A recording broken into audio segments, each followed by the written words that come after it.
Hey there, my name's Danny Leibrandt, and I'm the founder of Pest Control SEO, where we grow pest control companies with SEO. Today, I'm here with Brian Dordevic, also known as Brian Decoded. Now, this is honestly maybe one of the top guys in the SEO space. I met Brian on LinkedIn initially, and I mean, this guy is a huge player in the space. He's been in SEO for over 15 years. He's the CEO and founder of Alpha Efficiency, and he has 63,000 followers on Twitter. You know, he's doing all these things in the SEO space. You know, he's driving a ton of traffic for his own SEO agency, which, by the way, most SEO agencies aren't even doing. But you take a look at his website, he is killing it on keywords. So I am so happy and so proud to say that we're actually at Brian's place right now filming the podcast. And yeah, Brian, so glad to be here and so glad to interview you. Oh, I'm so glad you're having me. Yeah, of course, man. So I want to dive at the beginning of your journey, and I actually didn't even mention this in the intro, but for those that aren't familiar with Brian, he started from basically nothing. He is like the classic rags to riches story. He was originally working as like a virtual assistant making $4 an hour, which is just absolutely mind-boggling now that he's made millions of dollars in the SEO space, which is, you know, just so awesome to see. And I kind of want to get an inside look of what was that like? Like, how did you initially kind of get into the SEO space? What was that like working for like $4 an hour and, you know, kind of working up from nothing? All right. So being in a developing country, I think that $4 an hour that at that time wasn't the worst thing to happen to me. So like, I think adjusted for inflation would probably be like, I don't know, $10 an hour or maybe 8. But the bottom line is like at the beginning of the story is I graduated investment banking. That was right after the subprime mortgage crisis crash, and the prospect of going to bank. I'd done a couple of internships in the banks and treasury departments and stuff like that, and it's just me thinking about myself wearing a suit all the time. I was dreading it. Like, and as I would be making similar dismal amount of money, I might as well do something that I really like. And I was like thinking, what is it that I like to do? And the fact remains is I'm a big computer guy. I love my technology. Mm-hmm. Like I have a lot of laptops, like desktops, but whatnot.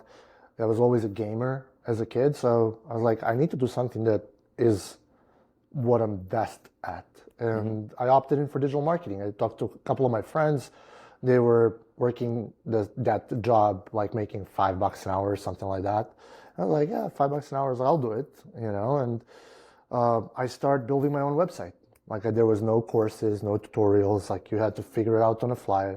Back in 2010, the cPanel hosting was the only way you could set up. So there was a one-click WordPress install, but like I knew none of that. So my friend sees me that I'm like, there was this Ed Dale challenge, 30 days challenge to make your first dollar online. Yeah. So I've done that, and I made my first dollar online with AdSense. So like I just to prove the concept. That was like the first step into the digital arena was coming from. Shout out to Ed Dale. He's still around on Twitter. Really grateful for the guy because that's how everything started. Like we were using Market Samurai to do the keyword research. So it's an OG tool. It doesn't exist anymore. That's how old it is. Okay. And the concept of the SEO competition and the keyword volume, those were the first things that I've learned. I set up a website, and lo and behold, one of my friends works for First Beat Media. Okay. There's a company out of Florida. I still think that they're in business. They do a lot of like dating websites. They've done like some porn and like I haven't worked in porn, but like just bear with us. This is SEO game. So and they've done a lot of like chat websites, not like Andrew Tate kind of chat, but like just regular chat, just to put it out there. So that was my first year on the job, and a notable story from that period of time, I scraped every dollar I could save, and it took me 7 months to buy my first MacBook. And so that was a big dream of mine. I got to have a MacBook, one that I bought by myself, for myself, with the labor that I've done. And that was a pretty good thing. Like in that company, I've learned a lot, and I've developed that knowledge further, obviously. But I think one of the biggest lessons of that first job was I believe it was a Penguin update. Penguin was 2011, or maybe 2010, where the anchor texts were penalized. So over optimization and utilizing too much of the same anchor text, this penalty is still active, like just for the record. So I learned pretty quickly what the Google update means, because we got like decimated, like 80% of the websites got like wiped off the map. So that was like an interesting story, like the baptism by fire. Yeah. All right, so we just finished working, like setting up these backlinks and stuff, and like Google, like, nope, you didn't. Dang. Yeah. Yeah. Dang. Okay. Yeah. So I mean, there's a lot to dive into there. Something I want to make sure to touch on is that you immigrated to the U.S. about 11 years ago. Can you tell me what that was like? And I mean, what prompted you to move to the U.S. and how was it? I mean, was it tough? And so there's a backstory to that. Like, I was 15 years old in high school, and my literature teacher, she was asking us, like, on our walk to the bus, she was asking, like, me and a couple of students were walking with her, like, well, what do we want to become when we graduate, and what the next steps are? And everyone was like, I want to do the literature, like some girls, someone else, I want to do this, I want to do that, I want to be like a banker or whatnot. And my answer was, I was pretty dead set, like 15 years old. I want to be a business owner in the United States. Wow. So like I knew from those days that I wanted to come to the United States and start my own company. It was rooted in like my psychology. My dad was traveling to the United States when I was 2 years old. So it's a funny story, because when I would ask my mom, where's dad? Well, he's in America. And I was like a kid, like, I want to go to America. I want to go to America. So like, I even remember that. I was like maybe 2 or 3 years old. And it just like still resonates in my mind. I was like saying, I had no idea what America was. Like, I was just a kid. So, wow. But I think that coupled like with that memory, that it kind of set the path for me to come here. I know my dad was like, at the time he was in Chicago visiting this very city, and visiting the Milwaukee as well. So those were the destinations where he was considering moving here, but that at the time, it was just like better situation back there, the way he had it set up, how it was perceived by him. And then that's the origin story of how the idea even came to mind to move to the United States. Cool. And talk to me about starting your agency. So you run Alpha Efficiency. I believe you've had it for over 13 years now. Well, as an agency for 6 years. Oh, okay. Because Alpha Efficiency is one of the first projects that I've made. So that first website before I got into First Beat Media, that's that website. Oh, okay. So it started off as a productivity blog, learning on the fly. Keyword research doesn't always work out. So it used to be increasing workplace productivity. So when Google gives you keyword volume, never trust it, because I did end up ranking on the first page for increasing workplace productivity, got 0 traffic. Dang. It was saying that you're going to get like 300 visits per month or whatnot. Nope, 0. So like this, like why would I have this long 3-word domain name? It was .net. I was like, I don't want to have a .net. So like 6 months later, I just like switched it to alphaefficiency.com, and I had it ever since that day. So that's like 13, 14 years old website. But the company got formed in 2018 officially. I was freelancing web design and SEO since 2014 actively. I got my first freelancing gig probably like 2011, 12, because I got in that industry, and like there was not a lot of people back then doing that. And I've made a couple of websites for, like I remember my first website I've ever sold, I brought my laptop for a repair. And the guy said, oh, you build websites, would you mind building me one? And that's how I made like my first, like I sold that one for like $400. Yeah. So like, it was like a long time ago. Yeah. No, I've definitely come a long way. And something I also want to make sure to touch on is that I feel like you go about building websites a different way than most people. So like we talked about before this, of most people will do like a templated model, or maybe it's just like some standard Elementor or whatever. What differentiates you guys is that you custom code all of your websites, and it's much more expensive, but you've shown that it's actually worth the price. Can you just talk to me about like why custom coding websites? Why is that important? So Google's core Web Vitals criteria for the website pretty intense, and it's a moving goalpost, right? So you want to have a website that you can fully control, and when you have a builder type of website, God forbid, Wix, Squarespace, Elementor, even Webflow, they're very hard to optimize for core Web Vitals. And you're black boxed into somebody else's hosting. Unless you're using Elementor, then you can have kinda some level of control. But to pass the core Web Vitals, it's pretty hard.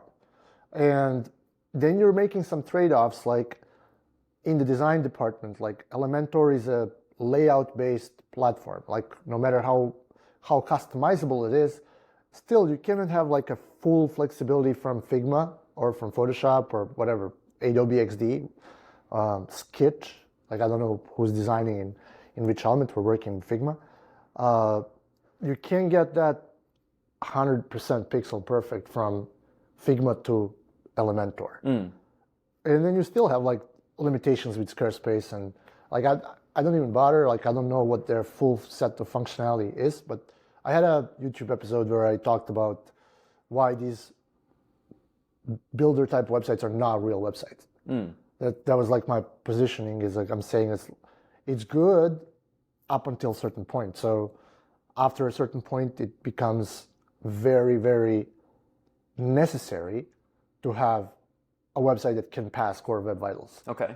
And pass the page speed insights. So in order to remedy that, we looked for a custom coded solution that would also allow us to have the WordPress on the back end, so that marketing team can actually optimize the website for the SEO to make it easier, because you can't code everything. I mean, you could, but then the expenses are just like bananas.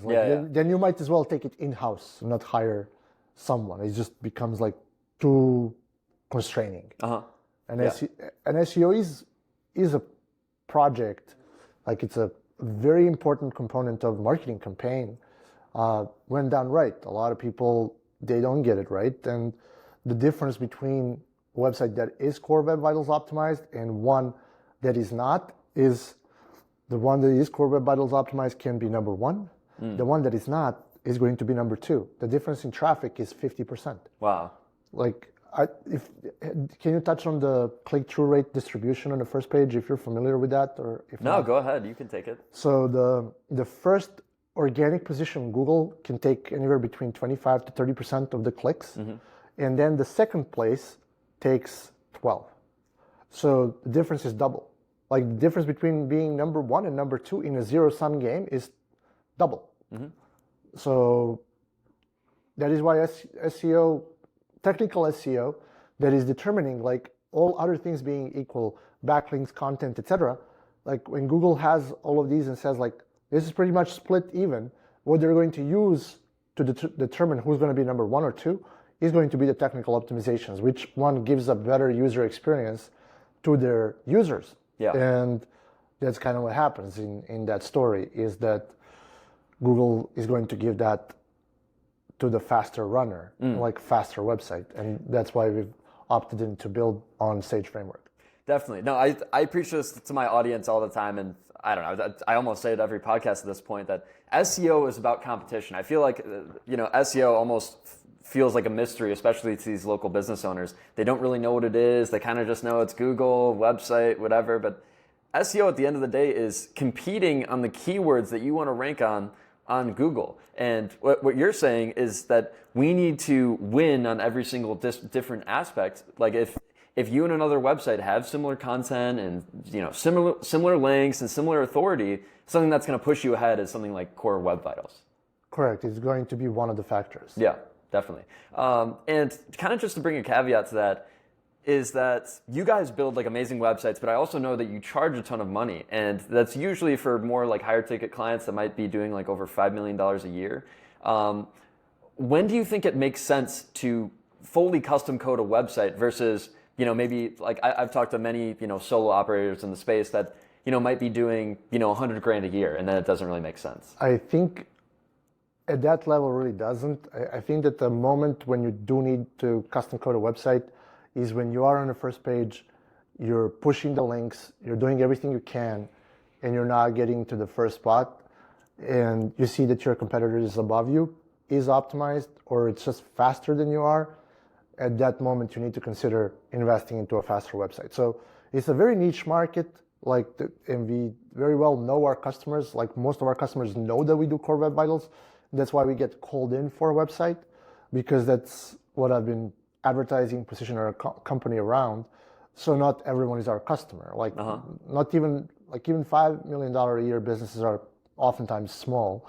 We're looking for people that are maybe like in a $500 million or $1 billion range companies. Yeah. We worked with a couple of companies here out of Chicago, Reveal Data and CI Hedging, and they've got really amazing websites from us. They've been really happy. So those websites have been helping them get higher rankings. Like given that they've already been doing SEO, they've already been positioning themselves as big players. And when you have all these other things that are necessary for you to get on the first page, once you're on the first page, then you can consider getting that as the final boost to get you to the top. Yeah. I think one question that people might, hesitate to, custom code their website is that they might lose some power or some SEO from switching. And I mean, this could be from any kind of thing of just, building a website regardless of it's custom coded. But let's say, you take on a client, will they lose any SEO by almost having to rebuild the website? Well, it's a WordPress to WordPress, so there's no loss. Okay. Right. You're not going to lose any of the links. You might even stay on the same hosting. It's a possibility. So no, I wouldn't worry about that too much. Okay. But loss of control, it's a whole different ballgame. Portion of that is being resolved with the advanced custom fields. So you can retain some control over the website, but you can't have level of control as you have it on the builder, because we remove the builder. That's the whole point. You don't want to have bloated code that slows the website down, because these websites that we build on a desktop, they can load as fast as 0.3 seconds. Mm-hmm. On mobile, they're usually under 2 seconds. They can be like 1 second on mobile as well. Really depends on the amount of graphics that you're putting onto the site and animations. Animations slow things down. Mm-hmm. Like my clients know me for advocating against animations. I have talented developers and designers that can create amazing animations, but we localize animations on the landing pages. But everything that's SEO related, like strip it down, bare bones, keep it clean. Even if you're running on Elementor, still helps. Don't bloat your website with animations. Get it on the landing pages. You can separate your landing pages from like the main website that is like SEO campaign, and then you have landing pages on a separate subdomain that you can use a builder on. Like I'm not against builders. I want to localize the builders so that I can get their full flexibility where it counts. We're using HubSpot landing pages for our own landing pages. So I don't want to custom code stuff when I don't have to. But there is a time and place where you do need to custom code stuff, and that's when you do your SEO. Cool. And kind of relating to the page speed, I kind of just want to get into the technical stuff. Is there anything else besides removing animations that people should watch out for page speed? Like, no videos, or like what else? Well, you can hide the video. I think that's one of the top tricks that we like to use, is that we create a thumbnail image that once you click on it, it starts a second click automatically that launches a YouTube. Okay. So that YouTube on a first load of the site doesn't even load. It slows down your site. Yeah. So that's kind of like an easy trick. Maybe there's some plugin for that if we custom code that stuff. But that ensures that our site speed is optimal. So where is this really cool? You have a video gallery and you want to put 20 videos on. Instead of loading 20 YouTubes, you just have 20 images to load, not YouTubes. So that speeds things phenomenally, and you're not loading all that video content. You just have 20 pictures, and they can be compressed and styled for the optimal performance, and that's how you preserve speed. So this would be optimal for any kind of builder as well, because this would create a lot of bloat on a website itself. Definitely. We've seen it. Like customer came in, we got to have 20 videos, and a junior developer in our team would say well, this is loading too fast.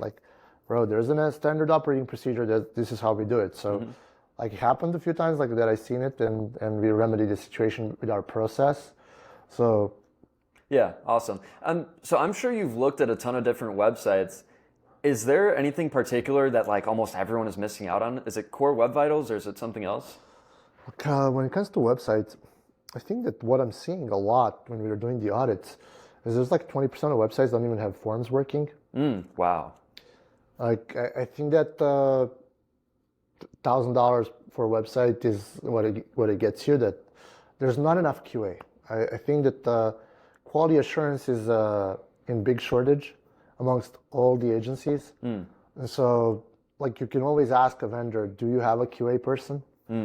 And there's always details. It's not like one glaring thing, but I would say at least 10% of the websites are from like personal observation, not like statistically found, that I'm seeing that they have like non-working forms. Dang.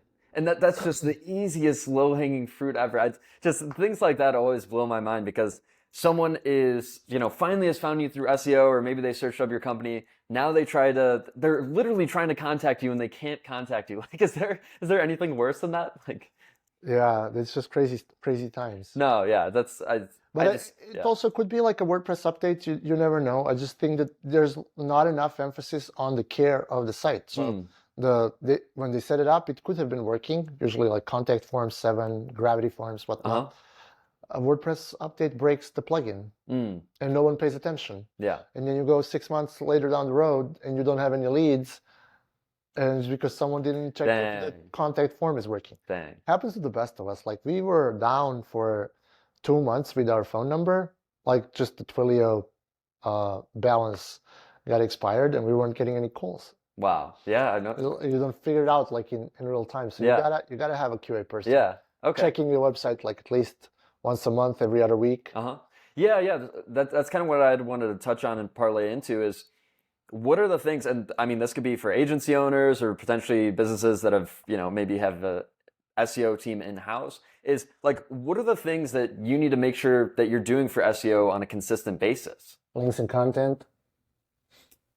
Like that's it. But expand on that. Tell me more. We'll have a regular content schedule, like editorial calendar, ready 3 months in advance. So you don't have to worry if your like content production is going to be on pair, and getting enough links. I think that link frequency and content frequency are definitely training Google's machine learning algorithm to come back to your site. You have to get a crawler to come back. And how you're getting that?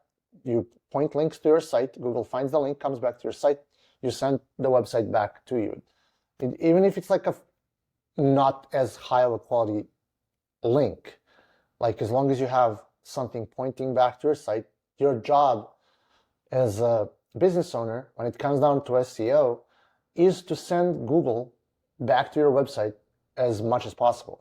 And the other reason why Google will come back to your site is because it's noticing that there's new content. So it's coming back to index your stuff to see if it's anything's relevant for its own search engine results pages that it wants to place. Yeah. So no, that is so good. I've never really heard it explained like that, but it's put so simply, like we need links, we need content, we need both of them coming in consistently. And this is how we communicate to Google, hey, look, we're trying to rank on these terms. We're trying to become an authority in, this given field. So, it makes complete sense. I don't know why more people don't know about this. Well, they're not doing SEO. SEO is not obvious. There's no manual. And any kind of information that you're getting from Google is gaslighting, because they don't want you to do SEO. They want you to get something randomly so you know that it's sending traffic that's relevant.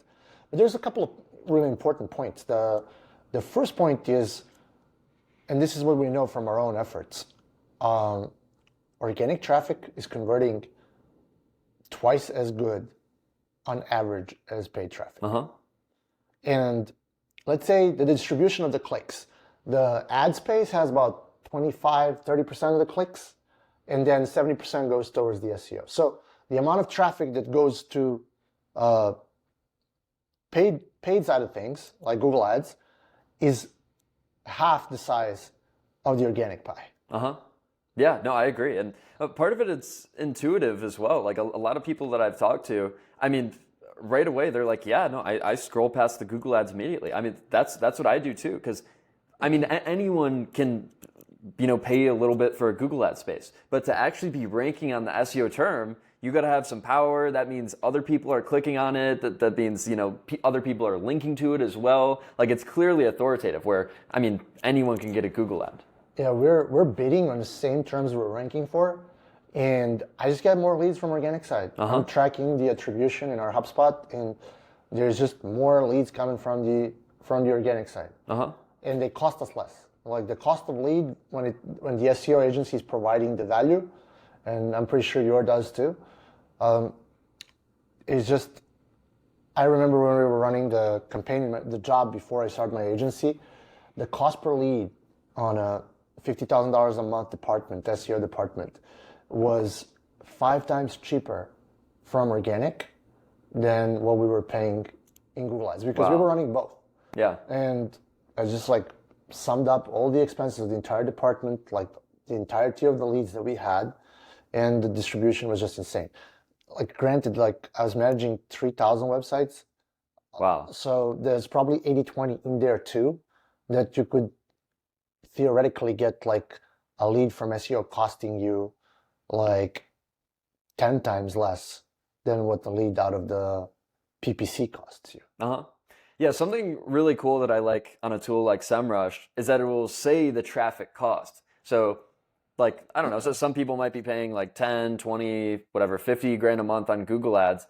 And you can see the direct correlation on something like SEMrush. And I mean, obviously it's not exact, but it will say the traffic cost is like $500,000. And not to say that it's free, because I mean, you're still paying someone for SEO, maybe you're paying for links, whatever it is.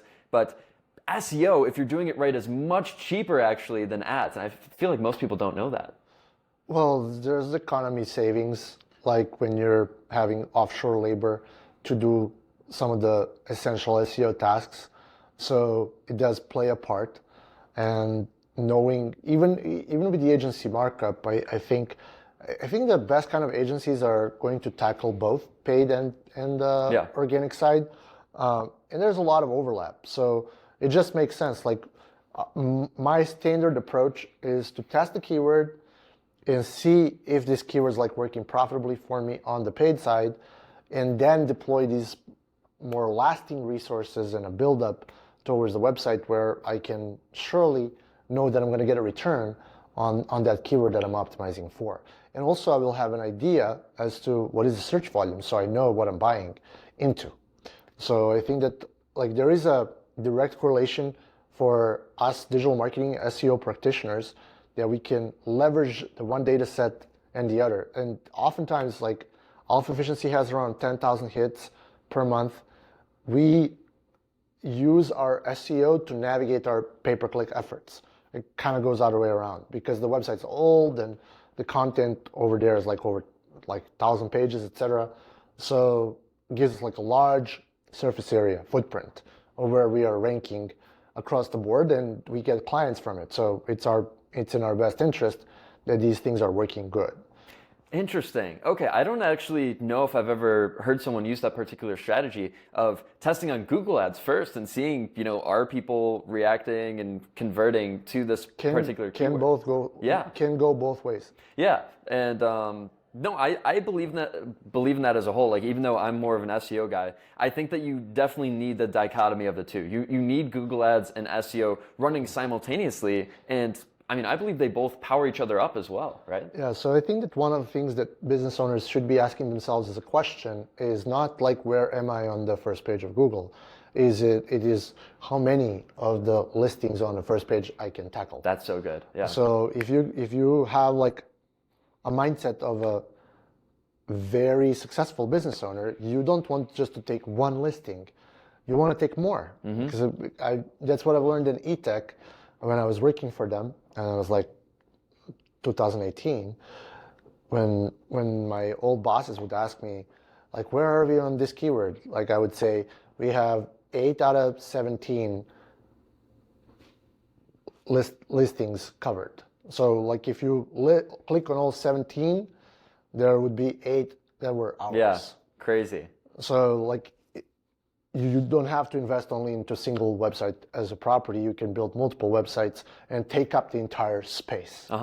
And you're increasing your surface area like by a lot. And so the beautiful thing about SEO is that you can kick your competitors completely out of the game. You can be the only game in town.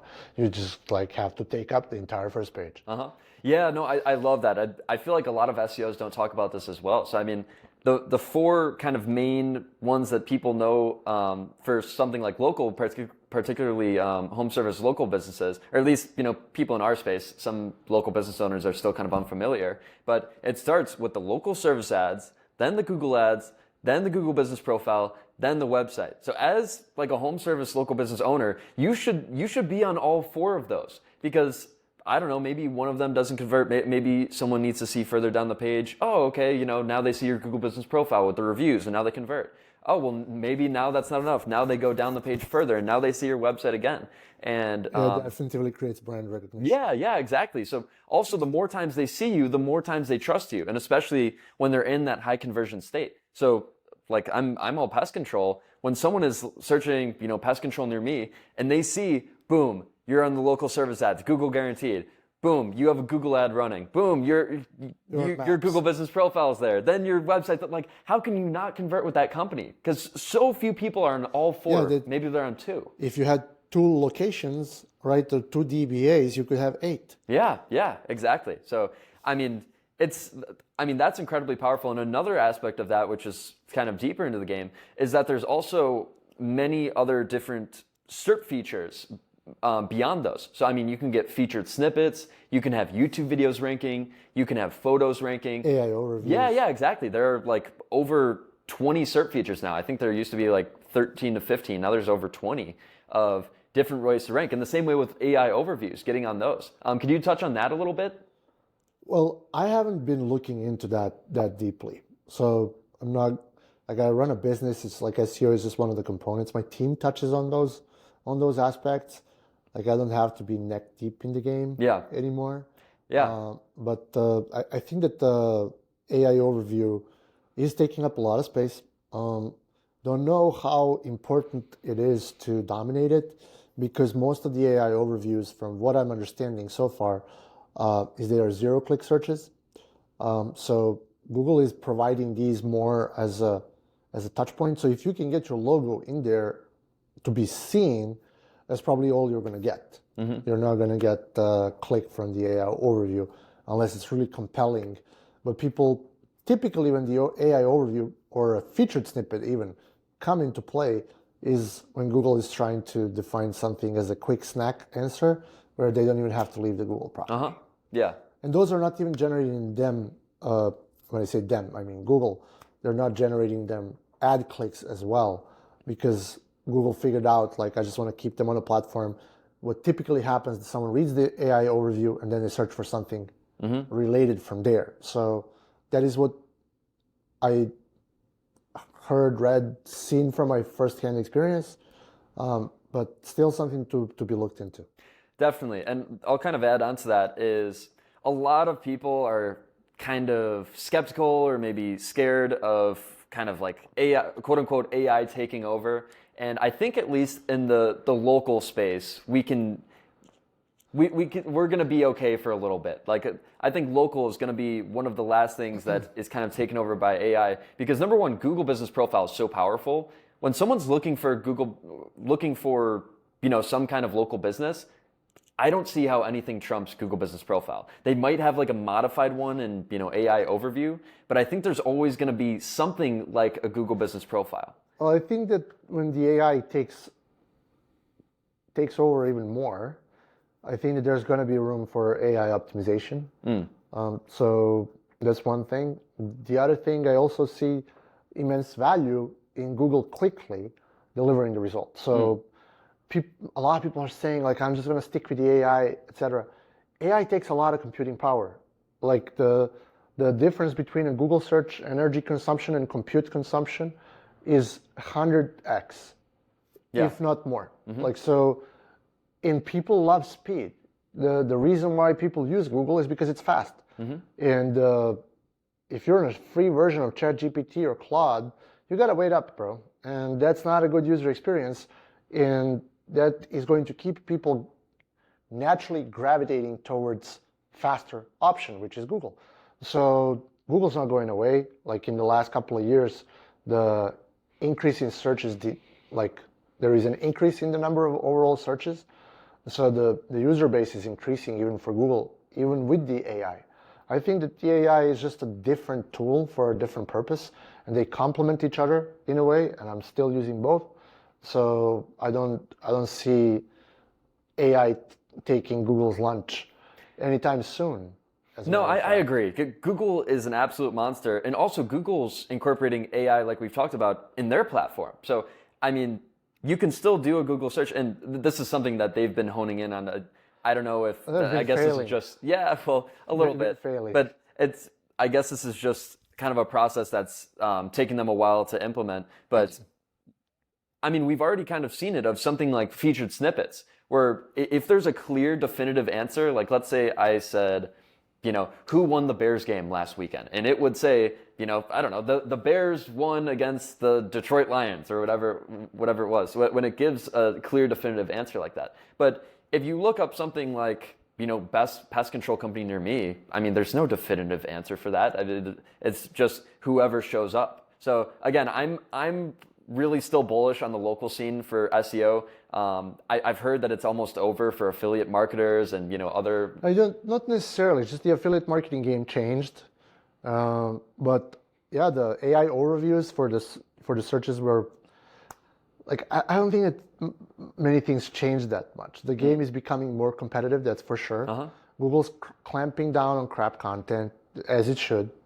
People should be investing into the good content so that there's like a value for the user and not just abuse from the affiliate marketers or Google for that matter.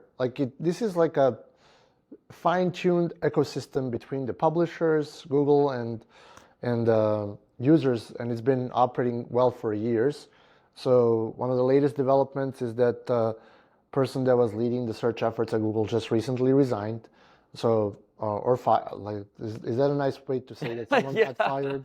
Rightfully so. The guy sucked. Like for the last 2 years, we've been getting crappy Google results, and in capitalism, things level themselves up, or just level themselves, as in this case. And I think that we will have a much better search results coming up in the next couple of years, because the landscape is competitive. Google can't afford to lose the market share, being a dominant player in the game. So I think that they will step up the game, because there was a lot of sloppy work that I was like, who is running this show? This is circus. It's not Google that I know.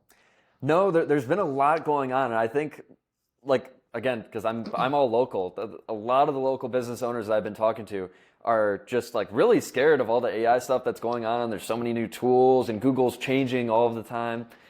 Can you speak to some of the changes that's been going on in Google the past year or two?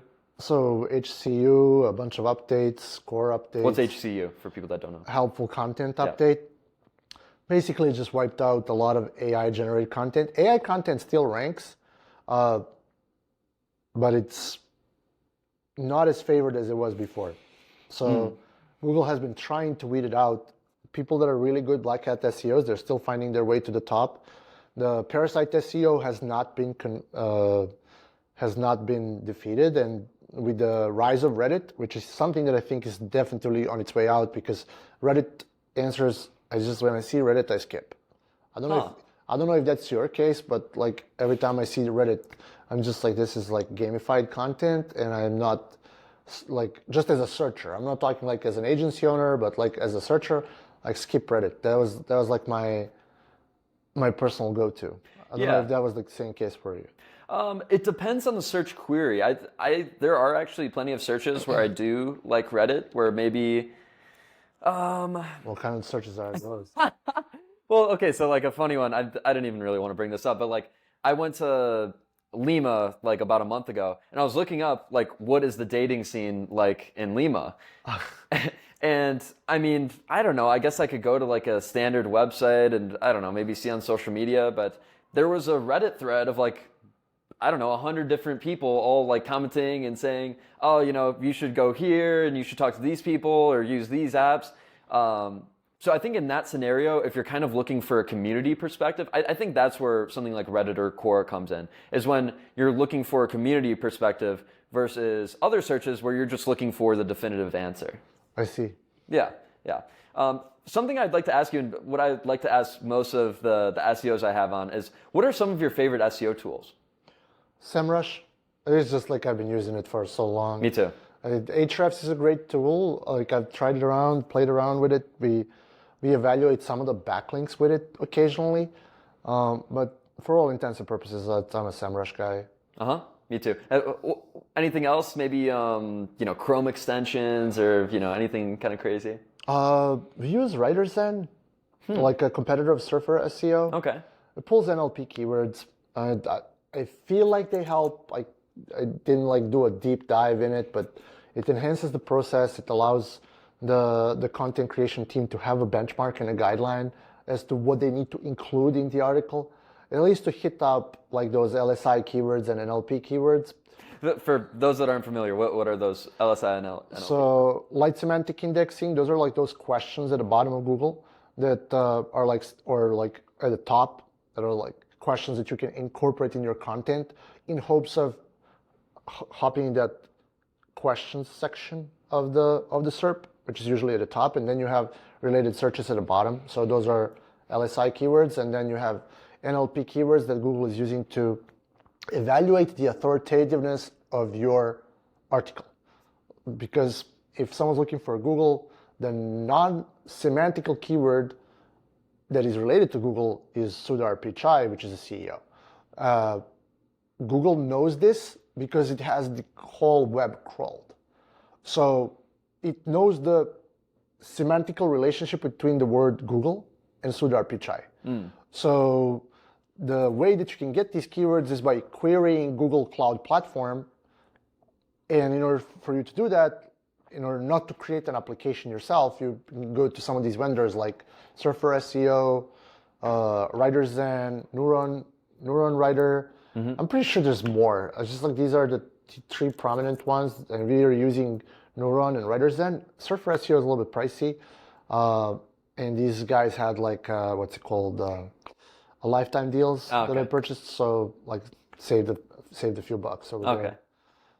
Yeah. I mean, there's a million kind of new AI tools to for SEO and whatever it is. So I'm always just kind of curious. But the NLP is a different kind of a AI engine because it's a predecessor of GPT.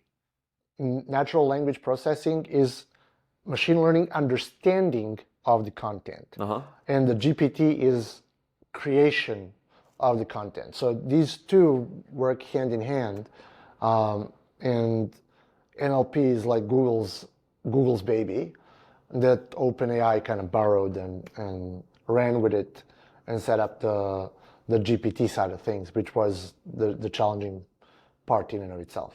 Cool. Relating to SEMrush, how important is a stat like so there's like authority score or domain rating or domain authority, that like all those kind of stats? How important are those stats? Are those vanity or do they actually matter? It's an interesting question.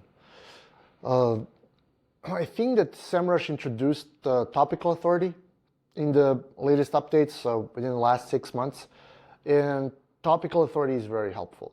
A lot of times when you're looking at the keyword difficulty and you're not factoring in the topical authority of your website, you can come to some wrong conclusions. So that's like a really nice feature from SEMrush that I don't see other companies having, is that it's calculating your relative topical authoritativeness on a given term. Okay. So you could have like a keyword that's like 20% difficulty, which is considered easy, and then you juxtapose that against your own website, and like you don't really have an authority in this field. So it will give you like a benchmark. Okay, I really need to write 100 articles on this topic in order to show up on these search terms. So cool. And also just going off of this, because I just want to make sure that I ask you this, because you're ranking number 1 on a lot of like really tough keywords on your own site, and I'm sure you're doing it for clients as well, is how do you go about like competitor analysis and keyword research? Like how do you rank number 1 on keywords? So it's a very interesting question. First, you have to have that topical authority. You throw a lot of stuff against the wall and you go into Search Console and you look where you're going to get the best win. So that is the mindset that we have as SEOs. I have the content on the website and I see what's working. When I see that that's working, I double down on it. So if I see that something's like ranking number 4, I send, like, I'm not talking like getting from the second page to the first page. It's kind of like, it's easy to understand the concept of moving something from a second page or not being seen to being on a first page at the bottom. It's not a good strategy. The best strategy is moving your 4 to 10 into 1 to 3. Yeah. That's where the biggest needle mover is happening for your business. So closely monitoring your Search Console, and then when you see, I'm ranking number 4 over here, let me shoot some backlinks to that particular page with that particular anchor text. Like a lot of people will say, oh, money keywords are bad, you're going to get dinged from Google. Sometimes you just need the one link and maybe 2-3 links in total to shoot you from position 4 to position 1. That's where the money is being made. So someone needs to sit behind the Search Console on a weekly basis and make this determination, playing a game of chess against the algorithm. That's basically what we're doing. It's like a game of chess against the algorithm, and we know what algorithm likes, and we deliver the food to it. Like, hey, eat this. Like, you want to have, like, oh, we're number 4 over here. Oh, this is like a thin piece. I have like 700 words on this article. Boom, double it. You don't even have to get a backlink. You try with the lower piecemeal, like, I don't know, like appetizer, and then like, oh, appetizer didn't do the job. Let me get some backlinks. Let me bring the artillery to get to the first spot. Yeah. And how about keeping that first spot position? So let's say now someone is finally, ranking number 1. Are they potentially going to lose it? Like, how do you keep number 1? Well, first you got to keep track of your links. Links are like website ecosystem, web ecosystem in general. Links die. Like, websites go out of business. Webmasters remove the article, remove the link. It's a shifting sand. It's nothing set in stone. This is internet we're talking about. So you have to pay attention. And like, when you have like keywords and rankings that are important for you, you put them in a tracking tool to make sure that you keep track of that keyword. So if a keyword falls off, get more links, get more content. That's as easy as simple to describe SEO as possible. Yeah. No, definitely. And also something that kind of brought us in touch is that you've been kind of doubling down on local recently, and now you're going for attorneys. Can you speak on how local SEO differs from, just like standard SEO that might be like e-commerce? They have a lot of overlap, but if you want to rank in the tri-pack on the Google Maps and locally, your on-page structure needs to support the keywords you're going after. So the content of the organic side is being utilized to evaluate, are you going to rank in the maps? That's what I think a lot of companies think, like, you just get the citations or just like get the directories and you're good to go. It's not that. Like, and I've experienced that firsthand when I was like migrating alpha efficiency from a productivity website and a blog to becoming a web design agency. Google did not favor me for 2 years, even though I was like slamming backlinks, getting new content, until Google figured out we're actually about the web design now. It was not showing me at all. Interesting. So oftentimes your topical authority and your topical map, like your on-page structure, is something that you can have the best content, you can have the best backlinks, but if you don't have topical map sorted out right way, you're not going to rank. Okay, so I just want to dumb this down real quick. For some people might not understand. I know, like, you're super deep into SEO. You've been doing it for like 15 years, but can you just break down like what is topical authority and what is a topical map? So, a very interesting question. I need to buy myself some time to give you a straight answer. But Google knows if you have enough knowledge on the matter for Google to consider you on your own merit, with your own content, authority in that field. So if you're trying to rank for, let's say in your case, like specific type of bug, and it's a competitive bug, and you have like just one article about that bug, and your competitor has 25 articles about that bug, the guy is getting the first spot. Even if you have the backlinks, like it doesn't matter because he has more content on the topic than you do. Okay. And it's mainly just about the content that you have on your site. Does it relate to the backlinks that you have at all? Does that play a role? For the topical authority, somewhat. I don't know how the SEOs are going to interpret this. Like, what do they consider topical authority? Yeah. Not, but for most conversations that I had with other SEOs, when we were talking about topical authority, we're strictly talking on-page SEO. So if someone else is like considering that like backlinks are part of the topical authority, like I've just never talked about it in that fashion. It's more like how we as SEOs determine how we're naming things. I think there's like some looseness over there, like some people call different things differently. So like however we want to define it in the conversation. Yeah, no, definitely. I usually like, and that's part of why I like the podcast, is I like asking SEOs the same question and seeing their opinion, because most SEOs in the space have maybe slightly different opinions. Just like, oh, okay, this guy thinks that. Okay, this guy thinks all the same things, but maybe just one thing changed. So, I mean, part of what I'm doing is just kind of coming to a consensus of like, okay, let me interview like the top 100 SEOs. Okay, everyone agrees on like these 80% of things, and okay, maybe this 20% is kind of out of the realm. So what the other guys say about the topical authority? Is it related to backlinks or no? No. Mostly I've heard on the website of what content you have on the website. So yeah. On page. Yeah. So, kind of a funny kind of, I don't know, maybe a tricky question I guess I could give you is, what do you think about black hat SEO? Do you think there's space in someone's SEO strategy? Like, should you be doing any black hat, or is it like completely off limits? So there is no black hat SEO. The black hat SEO does not exist. It's a term made up by Google to deter people from doing SEO at all. So black hat SEO does not exist. There's some methods like cloaking and some methodologies that were like almost phishing in nature, which is called hacking, but it's not SEO. Like, it has nothing to do with the SEO as a practice itself. So Google's trying to muddy the waters, like putting like black hat like in the black hat category, like hacking, but SEO in and of itself is not hacking. So Google's using the language to Google is weaponizing the language to deter you from doing SEO, because if you do SEO, you don't have to spend as much money on ads. So okay. Well, I'm a firm believer that there is SEO and there is no white hat or black hat. It's SEO. And something either works or doesn't work. Now, there's like on-page SEO where you're optimizing your own website. And then there's parasite SEO where you're utilizing other people's websites to optimize for your own benefit. That's also SEO.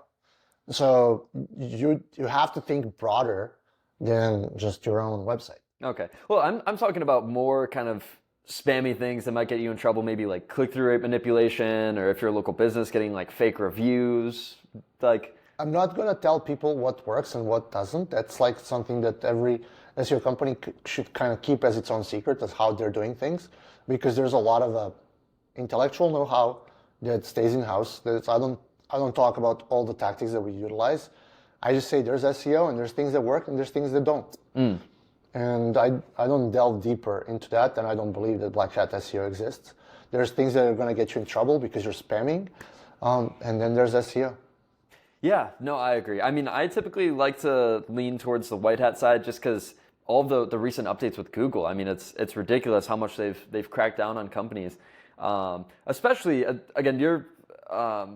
I don't know how familiar exactly you are with the local space, but Google Business Profile in particular, they have been majorly cracking down on companies. So particularly with reviews, they had a pretty big update. I think it was about maybe 2 or 3 weeks ago at this point, where they will actually do like a review block. So if you're getting fake, spammy, whatever, some kind of bad reviews, you're doing something that you're not supposed to, which they've actually made several things which like people can look into. They've actually made some of these things like buying reviews illegal. That is illegal. Yeah. It's illegal per FTC outside of the Google game. Yeah, I'm saying some of these other strategies as well, like even now asking your friends that haven't used your business to leave your review, I'm pretty sure that's technically illegal now. There's a legal side of things, and asking your friend for a review if they haven't used your service would technically constitute fraud under FTC regulations. So we have to differentiate between the Google's rules and the actual legal rules, because Google's rules are not law. Yeah. Google's rules are Google's rules, and you can honor them or not honor them depending on your risk tolerance or your just common sense. But when it comes down to FTC, I'm not an attorney, so ask your lawyer. Definitely. Yeah, no, that's a good point. We probably shouldn't bring up anything legal here. That's probably smart. I wanted to dive into technical SEO. I feel like I don't talk about this enough, but can you talk about the technical SEO side of things where, maybe how much does schema matter or indexability, crawlability, all of the technical They do matter. But if you have a WordPress website, WordPress takes care of the majority of the technical SEO, like 80% of it on its own. So, for the remaining percentage, you can get like Yoast, and then you're going to have like 5% is going to be sorted out in different ways. So I think when you're like a small business owner, local business owner, like a pest control company or attorney or whatnot, is what you need to pay attention to are the basics. Do you get the backlinks from reputable sources? And are you producing quality content? And if you have a WordPress, is it updated? And then you're like covering 80-20, right? With these three things alone. You just got to publish content and get backlinks and make sure your website's up to date. I think that getting into the details, that's something that when there's a lot of money on the line. If you're like a personal injury attorney and you want to rank number 1 and your competitor's like ranking number 2 and your cost per click is $300, yeah, then there's a lot on the line, and then you can start thinking about these things. But most people are just like starting their own business or having their own business, and they're on the second page. Get these basics out first so you get to the first page. Think about the details after you're there. Something else I wanted to cover. So I think SEOs in the space are pretty much in agreement that the quality of a backlink matters more than the quantity of backlinks. So it's better to have 5 super high quality backlinks than 1,000 trashy ones. And I wanted to ask you, okay, so maybe a local business owner hears this, they're like, okay, I need quality links, but can you say what exactly is a quality link? What should you look for in a link? So I think there's cases where you can be proved wrong, that a lot of crappy links can actually get you to rank. But the thing is, why I like quality links is because it's less work. Yeah. And it gets the job done faster. So to dissect this, higher authority, website with higher authority, that website, SEMrush, Ahrefs, and all these other tools, they're approximating how frequently is Google coming to those websites. So if a fresh content piece is indexed, if it's published, and it's the website with higher authority gets that new content piece indexed faster on a website with higher authority, which means as soon as that content piece gets indexed, your link is on that page. So link back to your site is telling the crawler to go and visit your site. So if you post on a shitty website, that might get crawled 2 months from now because the website is not authoritative and Google's not going to take a look at it. So your results that are coming out of crappy links, they take longer than when you get when you have a website that's domain rating 50 and above, that gets indexed the same day. Yeah. And then that link is passing on the juice to your site immediately. There's no lag time. You can see it within 3 days. There's an impact on the performance. I literally see, oh, we just got a link, boom, this page went back to number 1. Wow. Yeah. And what about bad backlinks? So I feel like this is almost controversial in the space. Can a bad backlink hurt your site? Yes, it can.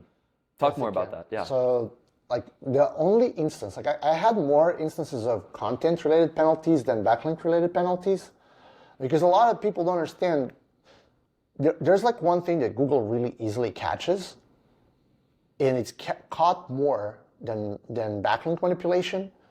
It's content manipulation and doorway pages. And doorway pages, you'll see these a lot. And it's actually, doorway pages are working, but Google uses human editors, which are people that are just reviewing the SERPs and trying to make a determination if a website has doorway pages or not. Oh, sorry. Doorway pages are more of a cause of manual penalty than backlinks are. But the backlinks that you should be worried. Wait, could you explain what doorway pages are for people that don't know? So it's when you're building a website with a lot of thin content, like 200, 300 words, just to create content, and that page has the same purpose like all the other pages that are of that type. So they're very thin content, 200 to 300, 400 words, and they don't add a lot of value for the user. So that is a doorway page. Okay, got it. And SEOs are using those to stuff the internal links, which is kind of like internal backlinks. And that's pretty common, and Google can't catch it. Google doesn't understand if it's a doorway page or not, so Google has an editorial team that goes and manually checks the website for these.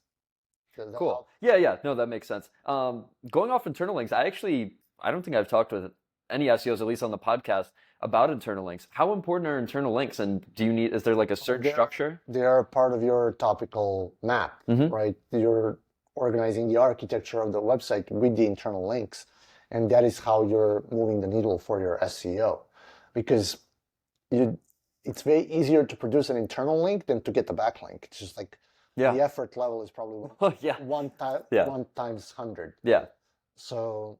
Well, yeah, for people that don't know, and there are internal links and external links. So internal is when you are linking from one page on your website to another page on your website. Backlinks are when so really external is when on your website you are linking to another website, and vice versa. If another website's linking to you, then that's a backlink, and that's an external link from theirs coming to yours. So if people aren't familiar. So to, again, get into like the nitty gritty for this of internal linking for local businesses, how should you go about that? Like, should the location pages be linking together, the service pages? How should you go about that? Well, you should have your pillar pages, which are your service pages, and then your location pages pointing to the service page. Optimizing the anchor text to have enough of the keyword that you're going after, linking from the supporting pages and from your blogs. So you're optimizing for those 3 to 5 main keywords that you're going after. Yeah. And this is kind of just like an SEO question. I doubt like local business owners know this, but like, how much does the anchor text itself play in the role of like basically the power of the link and how well you're ranking on that term? So let's say, well, I mean, really, we could talk about it from a backlink perspective. Let's say you're getting a backlink from someone. Is it like way more powerful to have your exact keyword in the anchor text that's linking to your site versus just like a random word? I'll just roll back to the beginning of the call where I said that Penguin is still active. So you can be over optimizing because you're signaling to Google that you're manipulating the search engine, and then it dings you. So you have to follow common sense or trust your SEO that they know what they're doing. Cool. Because we didn't get to dive into it before. I don't think we did. Can you explain like that exact Penguin update, and it's still in place? Is there anything changed? No, it's still in effect. Like, so you have to understand, back in the day, we're going back to 2010, all you had to do is get the exact anchor text, and you could point thousands of them, and then it was just a game who has more links. Wow. There's like much more simplified version of the linking game back then. So what happened is that you had websites that had like 3,000 backlinks, and all of them are for that one keyword. Wow. Yeah. So like it was very easy for Google search spam team to say, like, look at these guys have like 13,000 backlinks pointing to that one page with the exact same anchor text. Like, this is search manipulation, like blatant, and boom, you're dinged. So there's one rule of the thumb when it comes to backlinks. The harder it is to get that one, the more valuable it is. Just follow that rule like it's been working for 10 years for me. Get the hard stuff. Like the more insulated it is, the less sold that link is, the less it's linking to the porn, casino, CBD, crypto, PBNs that are obvious, etc. The less valuable it is. Just use that as a logic. You have PR links, they're like relatively hard to get, so get those. Just get stuff that's hard. It's like that makes SEO super easy. Yeah. No, that's great. I don't think I've ever heard anyone put it that way either. But yeah, the same way, vice versa. If a link is super easy to get, I mean, everyone can get it. So then it doesn't matter. Like the same way with directory listings. This is a little bit controversial. Directory listings are hard to manage for most people. If you go and do like a little bit of testing, you'll see that most people get directories wrong. Really? Yeah. How's that? Just run a SEMrush audit. Oh, yeah. Like different phone numbers, different addresses, like you're sending wrong signals to Google. So the directories are actually hard for most people because they're not even aware of them. Most companies have no clue. Yeah, no, that's true. And I mean, I find it fundamental, and I've heard SEOs in the space say this is just like a staple, everyone's doing it. Very few people are even doing that, of using something like SEMrush, like the SEMrush listings management, which, by the way, that's what I recommend. It's super easy. You'll get on like it's Yext at the end of the day. Yeah, it is. But you'll get on 60 to 100 plus directory listings. Super easy. They're all kind of aggregated, and you can change the information whatever you'd like, and now you don't have to go into each individual one and change it. Now you can just go in and like, oh, okay, now we've changed our business phone number. Now maybe we're making it a tracking number instead, and we can change it here, and now it changes on all the directory listings instead of having to go into each one individually. So yeah, anyways, basically what I'm saying is it's still a pretty easy thing to do, right? Of like building directory listings, doing that. Yeah, but it's still a differentiating factor. No, I agree. And I think every local business in particular should have all of those local directory listings set up. I think that's really staple. And the thing is, I've seen this with most agencies. They just run Yext and they don't do it right. And they're not keeping track of the changes. So it's still like a really big opportunity to optimize the local directories. Really? Yeah. Yes. Like a lot of malpractice in our space. Yeah. There's no regulatory oversight in SEO, so it's really hard to even understand. Everyone's saying a different thing, and we've heard we've inherited a couple of clients from agencies that said to their clients, "We don't believe in backlinks." What? I'm not gonna name names, but I just like, if someone tells you that they don't believe in backlinks, just run. It's a red flag. Like, just run. That's insane. I'll give a quick tip on directory listings that I like, particularly with SEMrush, is within SEMrush Listings Management, which costs $20 a month. Maybe you can cancel it after 3 months, or maybe you can't. You're gonna lose them.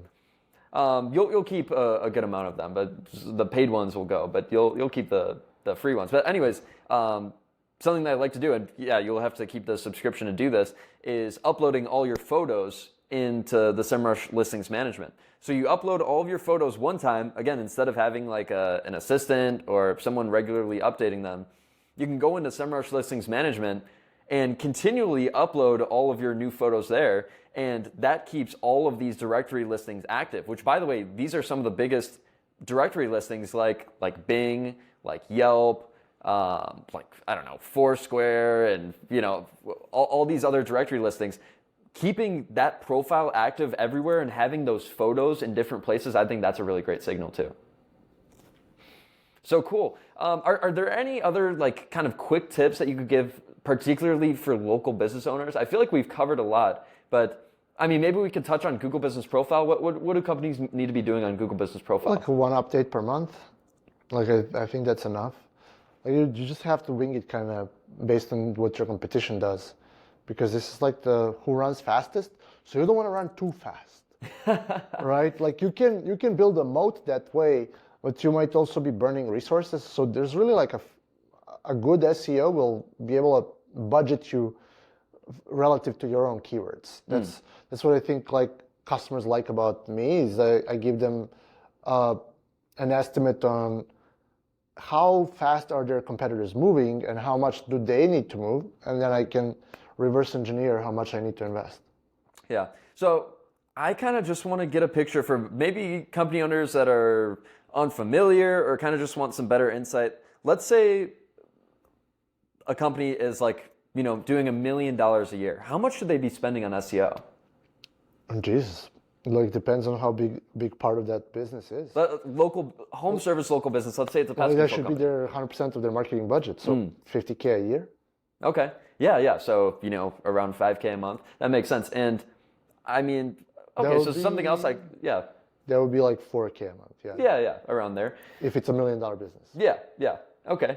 And what should they look for in an agency? Like, what are almost like some red flags in an agency? No, there's a lot. I know.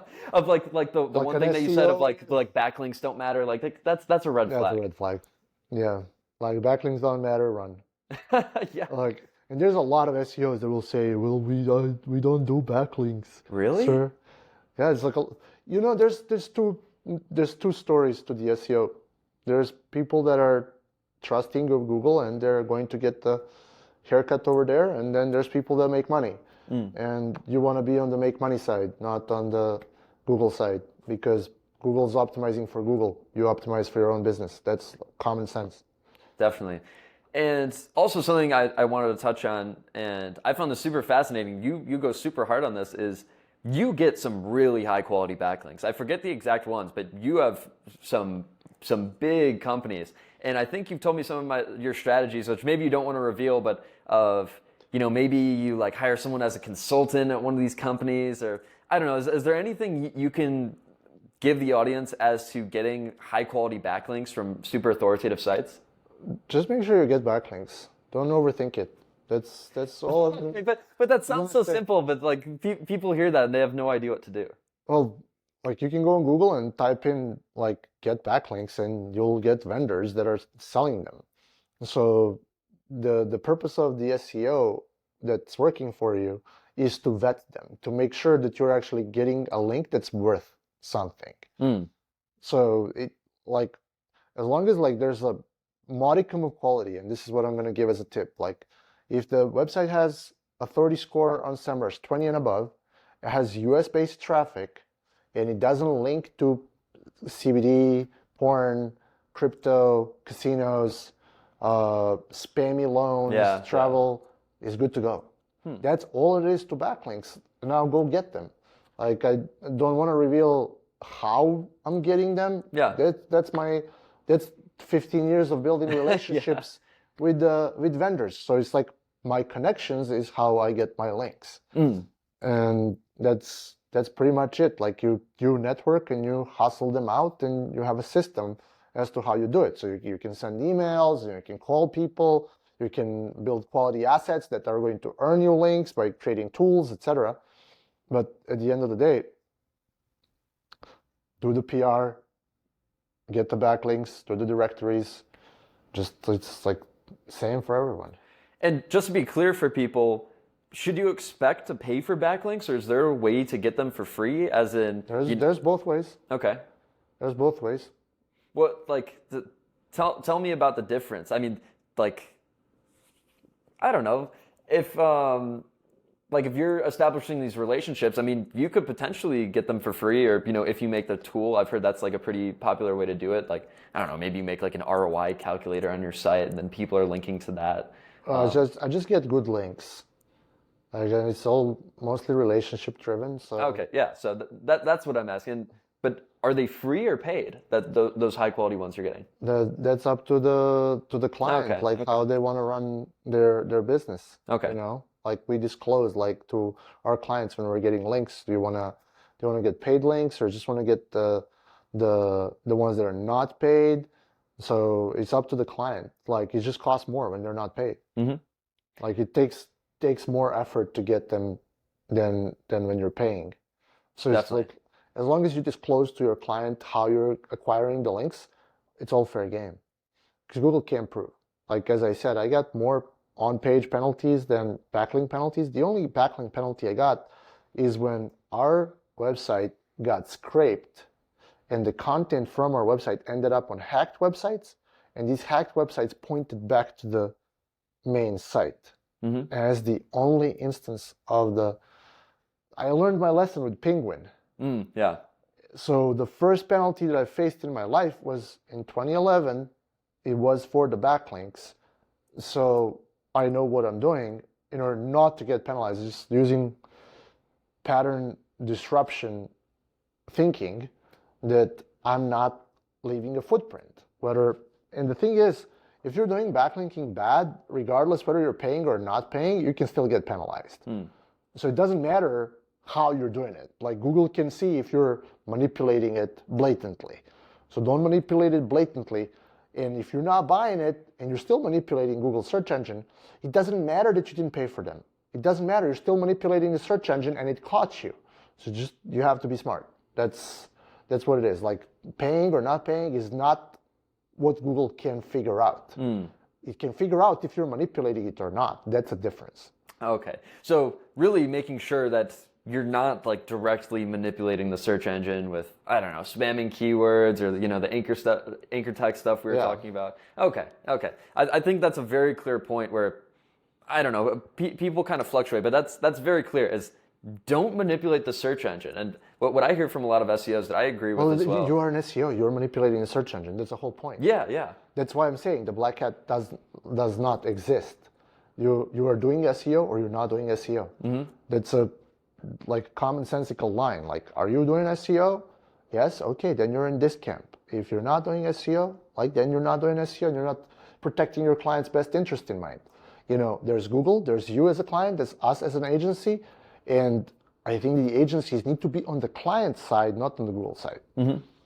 Kind of to wrap this up, I'd like to talk about the agency side of things. So I think you've got like 20 to 30 employees. Can you tell me about like running a big team and what that looks like?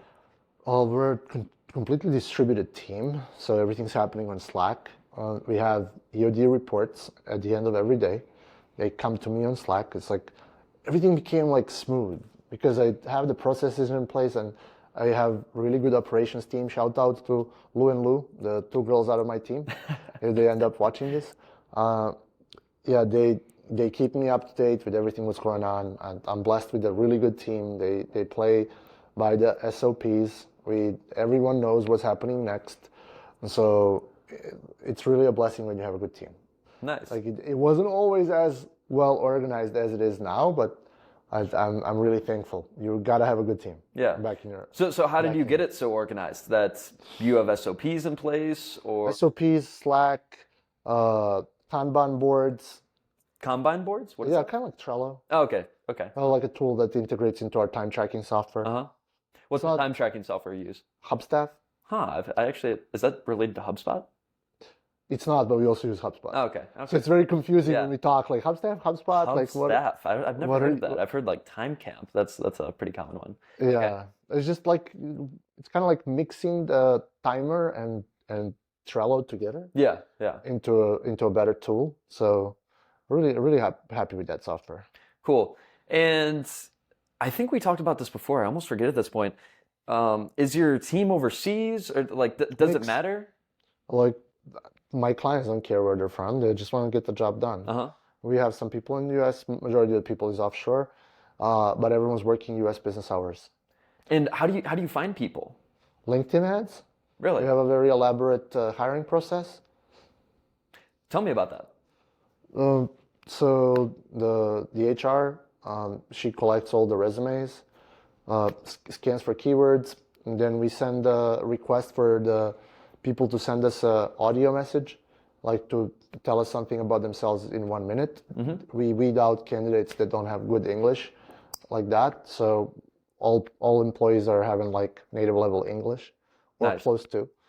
And that helps us like weed down. Then next we are asking about the salary expectations before the even interview starts. So we just invite those that are in our budget. So it saves everyone a lot of time. Like it's really cut to the chase, like skip the crap.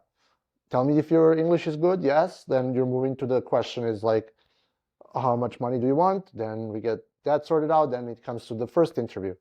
The first interview is mostly a culture fit. Like, is this person culture fit for our company? Like, we know what we're looking for. hard workers, people that are serious about their job. Then when we get the good culture fit, then it goes to a first round of technical interview. So whether we're hiring a designer, a developer, an SEO, operations, marketing assistant, content writer, any of these roles goes to the department manager.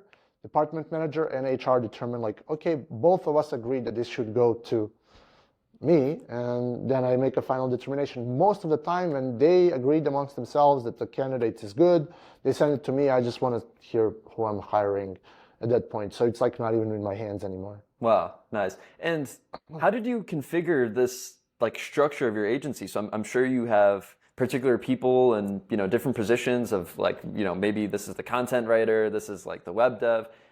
Did you kind of just figure it out as you went, or is there a specific model you're following? I used to run a SEO department, like a marketing department before I started the agency. So just whatever I had as a standard operating procedure, I kept most of these things in my head up until like 3 years ago. And then we put everything down on paper as an SOP, so everything's like documented so people know what their job is. Dang. Okay, so that's huge, and I think that's actually kind of a golden nugget. And I honestly, like in retrospect, almost wish that I worked at like an SEO or digital marketing agency. I haven't. I worked as an in-house SEO, so it's giving me like a unique perspective. Oh, yeah, okay, so not even an agency, but in-house SEO. Yeah, correct. It was just a large department. It was 25 people, which is roughly the same size as my agency now. So it's like I grew into that, what I was managing prior to leaving the job. Wow. No, I know that actually might even be better, because agencies are usually smaller scale, but once companies hit a certain level, usually they're looking to go in-house. And I mean, kind of to go off that, is there a certain level you think companies should go in-house? Really depends. Like SEO is a expertise in and of itself. So if you have a good SEO that's on your payroll and they know the processes, etc., then you could technically go in-house. If you're going in-house and you don't have an in-house resource, could be very hard. Like, so you might need to go with a consultant. At which point, if you go with a consultant, you might as well get an agency, because the consultants, it's very hard to validate their claims, and there's no skin in the game. They're just telling you what to do. And then if you don't know SEO, then you don't know what you're buying. So, and it's very hard to determine, like, is this SEO consultant worth his reputation? Then if it comes to you as a referral, then maybe. If you're just finding it online, then maybe not. So, like, SEO, hard game. I'm trying to put myself in a position of someone who's an outsider. I cannot unlearn everything that I know, but it's kind of like I went into a Twitter game a year and a half ago, and a lot of things that are on Twitter are not intuitive. Like, SEO is the same for people that don't do it. And I'm not even using this as a scare tactic or whatnot. It's just like, if I didn't know all of this stuff, I don't know if I would want to learn it. No, there's so much. It is actually. It's ridiculous. It's a game. It's not like something, just go buy a course. Like, that course, like 6 months ago, it's not valid anymore. Yeah. I know. That's the other thing, is that it's constantly changing. Yeah, so your SEO needs to have knowledge how to observe things. So you are fighting against one of the best artificial intelligences in the world, Google. Like, it's up there. Like, at least with the data set, they have the biggest data set out of all the AI companies. What leads you to the next conclusion, like, the game is constantly changing, and the SEO needs to be in that game to observe the patterns in order to know what is the next best step. Like, even though I oversimplify, like, yes, get links and content, it's not just that. Like, one thing goes off. Like, when I changed the website from productivity blog to an agency, it took me 2 years to solve the problem of not ranking. I had the best content. I had the best backlinks. It didn't move. So, like, you have to go then with the system of elimination of knowing entirety of the SEO to fix the problem. I've seen people go down in a hole for $50, $100, $250,000 of wasted SEO efforts because they didn't have the good head on their shoulders. Yeah, no, this is a huge problem that I've seen. I mean, particularly in the local scene, I mean, maybe these companies are getting scammed. Maybe the SEO agencies don't know what they're doing. Maybe, it just takes time. No one's getting scammed. Like, there's no scams. There's people that don't know how to do the job. And oftentimes that's the case. Like I would say 9 out of 10 times, SEO vendor does not know how to do SEO. Wow. So, I mean, how do you, fundamental question, but how do you know how to do SEO then? I mean, do you have to have a certain amount of years? Proof of results. No years. Like maybe 3 years minimum. Well, like, does this SEO that you're hiring, does he have results for your specific niche? That's what I would say. Like, he's talking to you and you see that his competitor in, I don't know, Indiana, your competitor in Indiana is served by your prospective vendor and you're, I don't know, in Ohio. Like, and he tells you like, or he can say like, look, it says web design by, this is my site. You can see that it's my site. And he's telling you, I can do the SEO for you. Hire that guy. Like, just don't overcomplicate it. Like, ask for proof of results. That's all you're looking for in your space. Like, there's a lot of niches that are similar. So if someone is in like local space and they're doing, I don't know, like carpenter SEO, you could hire that guy to do SEO for plumbing or electrician or HVAC. Like, it's relatively similar. But if you're in crypto space and like the guy that does ranking pest control guys, like, no offense to you, just it's just different link structure and different relationships that pertain to acquiring links in that particular space. And then he might not be able to rank you. Depends on how differing your niche is from the niche that your SEO is coming from. There's also like, there's no SEO guy because there's so many jobs inside of SEO. You have an SEO analyst, then you have a SEO content writer, then you have a developer that codes website for SEO. There's like so many different people involved. There's a backlinks vendor. There's a backlinks like employee. There's a PR person. PR is a part of the SEO. It's just, SEO is not like one thing. It's so many things like that are surrounding that umbrella around the website and PR and digital PR that's creating the ecosystem of the SEO. Yeah, I agree. And you could even go so far as to say that social media is part of SEO and, maybe even Google Ads is part of SEO because they all kind of power each other up and, other different factors of, kind of everything in a way plays a role in SEO of like building up the brand. That's part of SEO. So, I say I'm like an SEO guy, but that almost covers all different aspects of marketing because to truly do SEO effectively, you need to do all different kinds of aspects of marketing. Absolutely. Awesome, man. Another thing I wanted to touch on, let's see. So I'm interested in this. So like I mentioned earlier, you have kind of doubled down on local and are like basically focusing on serving attorneys now. I don't know if you're solely serving attorneys, but you're focused on that now. Can you tell me and potentially other agency owners why you're focusing on attorneys instead of more broad? Just something that I decided I want to niche down. We had a very good case study for attorneys. We moved the Pinyard law by 70 to 100% in revenue. We increased Pinyard law's revenue by $50,000 per month. Wow! In 7 months. So there's a video testimonial on YouTube where David Pinyard is giving us a testimonial, very good attorney, like shout out to him. He does disability benefits. Really good guy, stand up, honest, very ethical, has tons of good reviews on Google that was making our job easier to actually get him from the second page to the top of the first page. And like it's a really good, successful case study where I had enough of a budget to deliver really good results. And I was like, let's run, this is the latest case study, let's run with that and see where it takes us. Awesome. Yeah, and that was basically what happened with me and pest control. I figured out about the niche agency model like I told you earlier. And, there's just so many benefits of niching down. Yeah. Like, there's so many benefits for the agency. It makes the marketing easier. And then it's also benefiting the client because when you're aggregating the knowledge in one space, you're becoming more of an expert in that space. Yeah. And so like just spending like a 6 months in one niche, like we've done so far, like we have like a year in the attorney space. After those 6 months, like I already know, like what are the next steps for that niche, and then it's easier to sell because like I know who I'm selling to. So it kind of piggybacks each other. Like it benefits the client, it benefits the agency. It's a really good thing, and that's why we have so many niche agency millionaires running around in the United States. There's so many of the companies that have been just servicing one niche, and I said I'm kind of like interchanging between niche and niche. I say niche. I don't know. That's how I've always said it. But no, I completely believe in the niche model.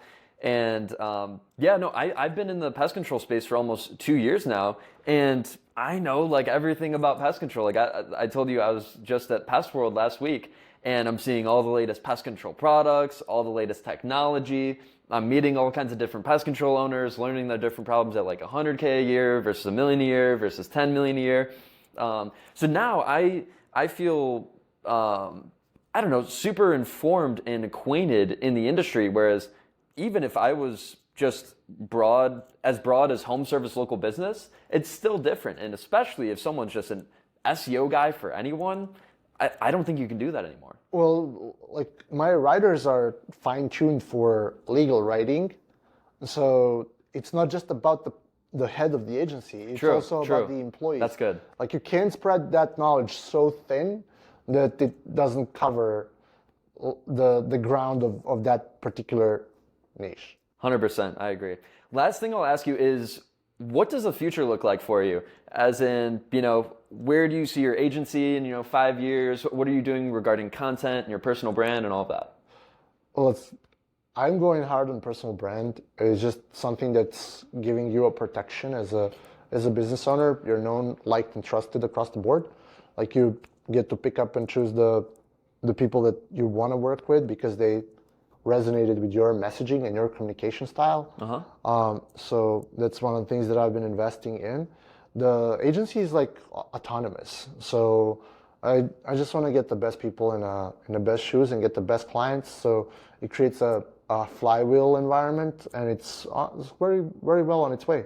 Like the last thing that we're looking for is to get the full-time sales guy. So it replaces me fully out of the agency completely, so it just becomes like an autonomous thing. And me just overseeing it. So that's kind of where it's at right now. Awesome, man. Okay, so where can people find you on social media, learn more about you? Brian Decoded. It's very simple. Okay. I didn't want to have people butcher my last name, so I just made it super easy. Like Brian Decoded on Google, it'll find me wherever you want. Cool. So main platform is Twitter. You're also on LinkedIn, YouTube. Anything else? Just the newsletter, like Brian Decoded newsletter. It's on my briandecoded.com website. You can like sign up over there. Cool. And then I'll plug Alpha Efficiency. Anything else you want to plug? No, that's it. Cool, man. Well, it's so great having you on the podcast. I learned a ton from you. I think this was a super valuable episode. We might have went 2 hours. I don't even know how long this went. It was pretty long. But no, I think this was great, man. It was awesome to have you on, and I hope we do it again sometime. Awesome, man. Thanks so much for coming on, and appreciate you. Thank you for having me. Of course.